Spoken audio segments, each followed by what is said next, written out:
from Hurrdat Sports with Andrew Rogers and Damon Benning. We are back, morning dump, as DB would probably like me to say. We are back. We're back. That was a trivia question at a place I was waiting to get food for the other night. Oh, yeah? It was on Jeopardy, and I was waiting to get a burrito at a local establishment in Midtown, and that was the question. Because it was 2-word answers. Mm-hmm. And it was, in Poltergeist, the young girl, blah, blah, blah, blah, blah, uttered this phrase to her television set. What kind of question is that? Have you seen Poltergeist? That's so old. No, I was going to say, so it wasn't based on Sam Ellinger?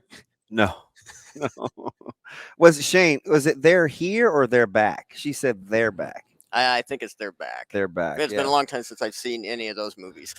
Was that? Yes, that's what she said. Wait, that's not an Office reference. That's really what the little girl said. Hey, what was also her a name? great show? Carol Ann. Carol Ann. Andrew, you got to watch Poltergeist and see. I see there's a Poltergeist 2 as well. Just so you're going to die in there. One of the craziest old-looking actors I've ever seen, the guy that played the creepy old man in Poltergeist 2. But, Drew, now, let me ask you this before we get into anything sports-related. Mm-hmm. Do you look back at some of these movies that we think are good from, like, when I was a kid and think, well, how did you ever even believe in any of that? Because the graphics, the imaging. Yeah. Yeah. I look at Poltergeist now and I laugh.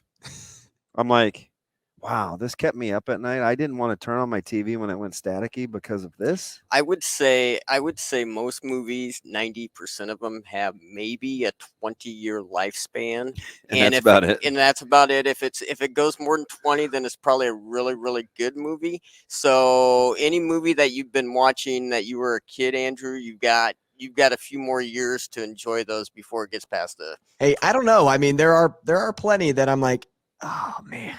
Like in the 90s? I can't believe this was great. Oh, no, not in the 90s, but he's just said early 2000s. From when I was young. Yeah, because that would, like, early 2000s was your wheelhouse for kid TV, right? Yeah, so, well, I was a big SpongeBob guy growing up. Oh. I never understood SpongeBob, but the kids, like, he's got all these one-liners and stuff that, like, are still on T-shirts today. Yep. Well, not only that, it's also a show that's probably not meant for kids to watch. Like, I think it's an adult after dark show. I don't have any idea what SpongeBob is about, but we're getting actual, real hard flurries here, Drew. Are you really? Oh, yeah.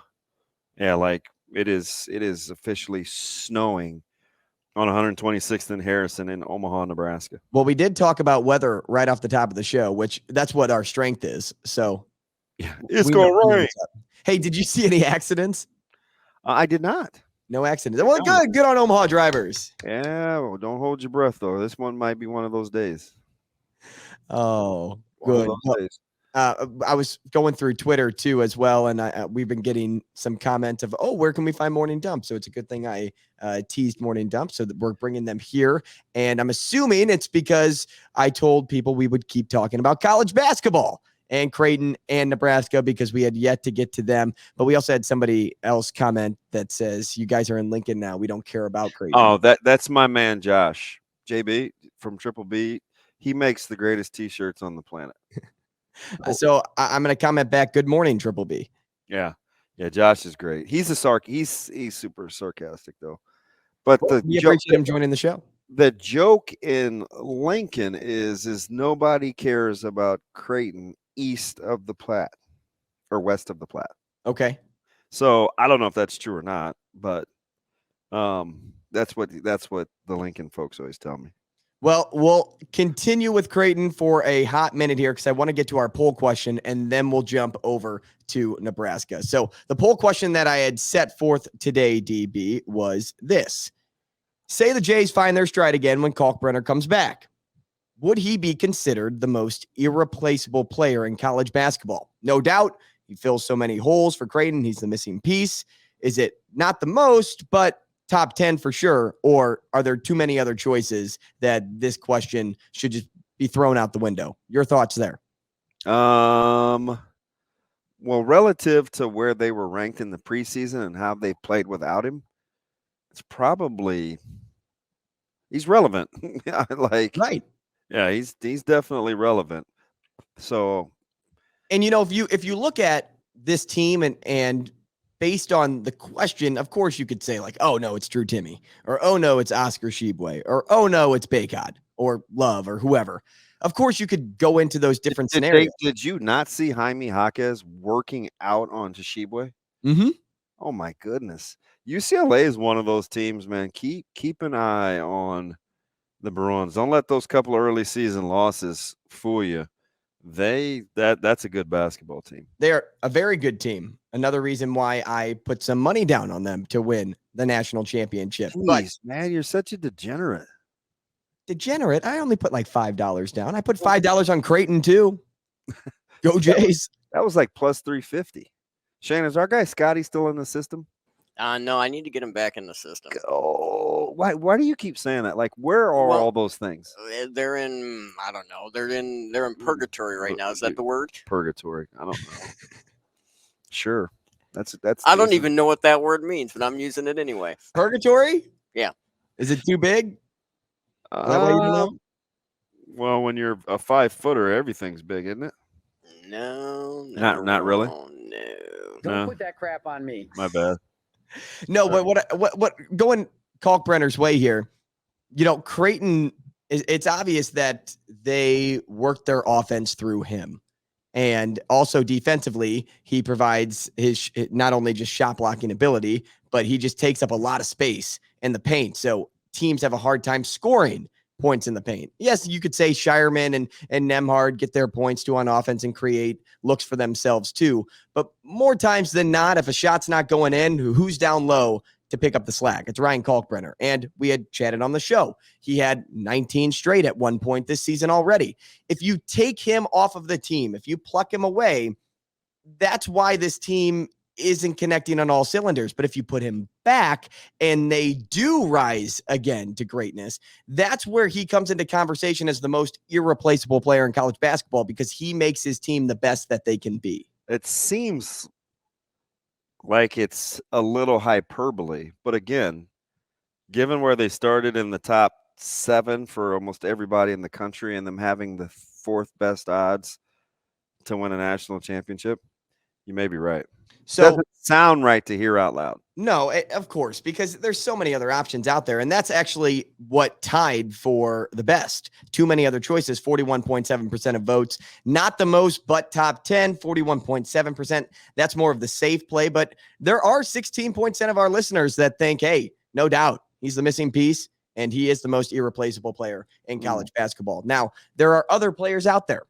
There's another kid in Lincoln, Derek Walker, that I think is probably one of the more irreplaceable players on that Huskers team. Sam Griesel's another one that you could throw into conversation there. Keisei Tominaga, why not him? No. I do know one, though, and Nebraska could have had him, potentially, in Keontae Johnson, who lit Nebraska up and to the tune of 9 of 13 for Kansas State, who, if you remember, Andrew, was on his way to coming to the University of Nebraska until they had some medical snafus happen with the heart condition. Because remember, he's from Florida, right? He collapsed on the court, right? Right. And scary, very scary. Nebraska was very, very close to making sure that they're like gonna see him in their nightmares as he got buckets. And 9 of 13, 2 of 3 from downtown, made 3 of 6 free throws as well. Good for 23 points. But not only just that, 11 rebounds and 5 offensively. Yeah. Oh, yeah. And you put that along with Tomlin, Naquan. I felt like I was very, very surprised. That was one of my bigger surprises this weekend, was Nebraska not being competitive in that one. What was the line? Do you remember? Not sure. I didn't look at it. Well, and a lot of times too, DB, I try to avoid the local teams when it comes to betting, because my rooting interest, I don't want to just root to win money. I want to root for the team, and I also want to give a fair chance at analyzing the game, opposed to just either getting, PO'd because things aren't going right, or super positive because shots are falling. And of course you can draw, an assessment based on the positives, but if things are going wrong, you tend to miss things when you're just sports betting. Hey, so it's funny. We've got a mutual friend. Do you know what he would say to that? Let's hear it. He likes money more than he likes any of the local teams. Oh, well, is that man Uncle Sam or No. And I was like, well, gosh, how could you bet against them or pick against them? He's like, because I like money more. And I was like, okay. yeah, that's one reason why I never bet on Nebraska football this past season, I should say. So how do you feel about your win? How do you feel about your St. Louis Blues? I feel good. Why not? Right? I mean, you'll lay some scratch down on the Blues. Oh yeah, all the time. All the time. Well, so what's the difference? Because I don't talk about the Blues for a living. It sounds like a huge waste of time. Oh, that is a fantastic point. Touche. Because I don't talk about the Blues for a living. No, I can root for them though. Like if I'm a fan, that's who I'm betting on. And plus, the Blues are playing fantastic, out of their mind right now. I mean, I watched them play the back-to-back after 3 straight shootout. Says the guy, they've won 3 in a row, Shane, and this dude is losing his mind. And he's already going back to back to back to back. He's losing his mind over the team that's won 3 in a row. Shane, don't be talking now. Your team barely beat Mac Jones, and that's because the Patriots beat themselves. And it's not like the Avalanche are off to a rip-roaring start, Shane. No, the JV team, as I like to call them. They'll be healthy here in a minute. Yeah, they will. And they'll be a very good team. But no, the Blues are streaky. That's what they do. Hopefully those streaky wins start coming later on, maybe around, I don't know, March, April, somewhere around there. Sorry about that. Yeah. Just trying to get out of the Metropolitan, man. Hey, how about though? Especially now that the Devils think it's, I don't know, 2010 or. I mean, like, what is going on? Yeah, when Brodeur was goalie. Like, are you guys serious right now? Are you back to? Are they bringing back like neutral zone trapping and all of that? Because that wasn't fun hockey. But no, like the Devils and Carolina, who beat the Pens yesterday. It's like it's a lot of good teams, and apparently the Rangers aren't wanting to lose anytime soon either. So that's a really good hockey team, and you can build a great hockey team around a great goaltender. And they definitely have that. How about Kreider on the third line? Hey, let's not bury the lead, though. How about my surprise team this year? Who was that, Andrew? The Buffalo Sabres. You loser. It was the Los Angeles Kings. Hey, Kevin Fiala's the man. Remember? I remember. I remember because I said, "Oh, you're gonna bet on the old man, Jonathan Quick." Yeah. That's your team. Yeah. Although Kopitar's fantastic. Kempe's been playing great. That whole team has really showed out. So go Kings in the season win total. They kind of have a gross lineup though when you look at it. Oh, I know. You figure out how they doing it? I don't. Youth baby. What'd you say, Shano? I didn't say anything. Yeah. Okay. I mean, you seem very hurt right now. You're gonna be all right? No, actually, I'm not. Hey, so when you're looking at Nebraska's schedule, Andrew, do you like the way that it shakes out, or are you like, oh man, here we go? Basketball, you're saying, right? Yeah, I'm back to hoops. Yeah. Well, I didn't know if you were thinking, the 2023 outlook, and I'm like, oh, well, that's a long ways away, but I mean, we can talk about it if you'd like. Well, I'm not a huge schedule guy when it comes to the preseason. Well, only because I think, like, full disclosure, I think people forget how hard winning is, and so they look at the team and they're like, "Oh, this should be a win. This should be a win." And I'm like, "Eh." I'll tell you what, though. Or people get worked up like 2 years in advance about a schedule. Like I don't do that. Like I'm not. And it's too early to assess, especially this team, because they're in rebuilding mode. But aside from that, the topic at hand, Nebraska basketball. You said, what? Tell me the full question again. All right. Do you like the way that the schedule shakes out in the Big Ten with Iowa, Michigan State, and it's tough? Yeah. It's tough. I mean, Iowa, for one, is a juggernaut. Michigan State has had spurts of looking great this season. I'll skip over Minnesota for a short second and say Illinois, Purdue, Ohio State, all three on deck there. It's not going to be easy for this Nebraska team. And so remember last week I said that, and I don't know, like, I guess I'm going to stick to this just because I said it. Iowa was the team that I said is kind of remember I went into the Keegan and the Chris and not the Keegan Murray, and that's a team that I don't think I would enjoy playing because on any given night they strike me as the team in the Big Ten that is capable of beating anyone, putting up 100 points. Right? I mean, that's definitely a team to keep an eye on because I think when people look at the standings, they don't blow you away, but it's definitely not a team that I would enjoy playing. And Michigan State is one of those teams too. I don't even know who they are. They can bear down defensively, but they can also score 80-something points against Kentucky. I don't have a good feel for Michigan State at all. I don't think anybody really does. The only person that does is Tom Izzo. He knows his team. He always knows his teams. And when you go up against a Hall of Fame coach like him, any given night, that team can beat you. No matter, you put Tom Izzo on a team that will just throw them in like the Mountain West or something, and they make the tournament as like a 12 seed. Don't be shocked if you see that 12 team go to the 12 seed, go to the Sweet 16. I mean, they've got losses to Notre Dame and Penn State on the docket, Northwestern. Do you know what I mean? Not Penn State, but Notre Dame and Northwestern. Now, granted, that's bookend or at the end of Gonzaga and Alabama, but I don't know who Michigan State is. No, and early on, they were fantastic. They competed against Gonzaga. Like you said, they beat Kentucky, and they also beat Villanova, who was ranked to start the year.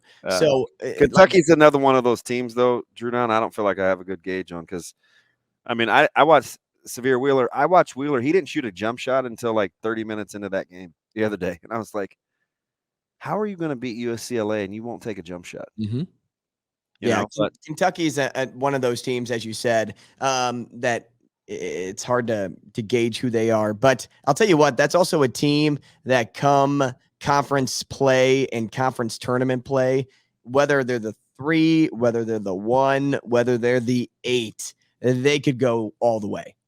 I don't know. They play they play at their best when pressure's on. Pressure's on. Pressure's on. Either you get diamonds or you bust pipes. You want to be the guy that gets diamonds from pressure, right? Yeah. Well, I'm serious. That's how you got to look at it. Do you know how to measure pressure? Is that PSIs? I don't Or know. is it something else? I'm gonna look it up. Oh gosh. Here we go. You know, I don't know. It's probably PSI. That sounds right. Like tire pressure is PSI. Fudge, I don't know. Isn't that Shane? It's not pound. Is it pounds or pressure? What is PSI per square inch? Is it pounds? That's pressure. PSI per square inch is pressure. That rings a bell. Are you sure? Yeah, I think. Somebody else can let us know. All I do is fill up my tires. I take my PSI gauge, so it has to be PSI. Which I don't know how to use. I go to this gas station where I can set the number of the PSI that I want in there, and then when it gets there, it dings. You don't know how to use one of those little tools? No. All you do is take the back, like the knob, and you push it against the pressure point where you fill the tire with air.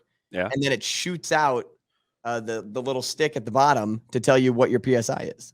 Oh, so it's like reading a dipstick? Yeah, exactly. 100%. I didn't even know people still had those. It's like, flickering. Like that don't work with their hand, like aren't mechanics. Right. You just happen to have one of those. Yeah, I think a lot of people do. Really? I mean, think about it. If you go to one of those places, how much do you hold again? Like the PSI tire gauge? Gauge, yeah, sure. I should ask this just goes to show how poor my knowledge is when it comes to cars. Do you carry a tire gauge? Yes or no? Is that a poll? Yeah, because we're all about polls. I don't think most people have one of those. Well, maybe I'm old school. Dude, you're 12. How are you going to be old school? Hey, but some of my favorite music, though, is oldies. Yeah, you do have an old soul. Everything except for your drinks. They're very young. Yeah, I'm just over here drinking a kitty Now, cocktail. if you'd have told me you wanted scotch or a nice dry rye or something like that, I'd be like, see, I told you, old soul. Yeah, you and me. No, I can't do the brown. You like can't do the brown either, though. No, heck no, not a chance. You stick with the clears. Yes, A absolutely, leader. exactly. Hi, Tim. Boy, San Jose State not good. Whew. No. Hey, you know what? Last thing here before I let you go. Okay. There's another bowl game today. I know. Myrtle Beach Bowl, UConn Marshall. And the reason I bring this up is UConn just had their running back, kind of a highly touted name in the portal. Somebody that Nebraska thought, hey, maybe we could grab if AJ Allen doesn't stay because EJ Barthel has connections to UConn. But Nathan Carter is now at Michigan State. So we all picked Marshall. And I kind of feel like that is an absolute lock tonight. I need a separator, though, because I'm trailing by a game, right? You are. And how is Shane tied with you when this dude he was the only one that took NC Jackson State to lose? It's against NC Central. That's why. All right. So Shane, here, I'll give you the next 5 games. Shane has Marshall, Eastern Michigan, Liberty, South Alabama, Baylor. DB, you have Marshall, San Jose State, Liberty, South Alabama, Baylor. So that's how you can tie him again. If you go 5 for 5. Yeah, San Jose State. And then what do I have? I have a couple of toughies down the stretch that I called separators that are going to. Oh, no. I'm sorry. That was me. You have actually a bigger buffer because you have. Oh, no. You chose Eastern Michigan too. And so did he. But you took Toledo. The Toledo Liberty game is what you're watching out for. Oh, yeah. I should have put people's names on these sheets of paper. I'm orange. That is true. You are orange. Yeah. Because you took my sheet, right? I have all 3. I'm keeping track. You need to take a picture of that and send it back to me because I was looking for it in my bag because I still have the maca.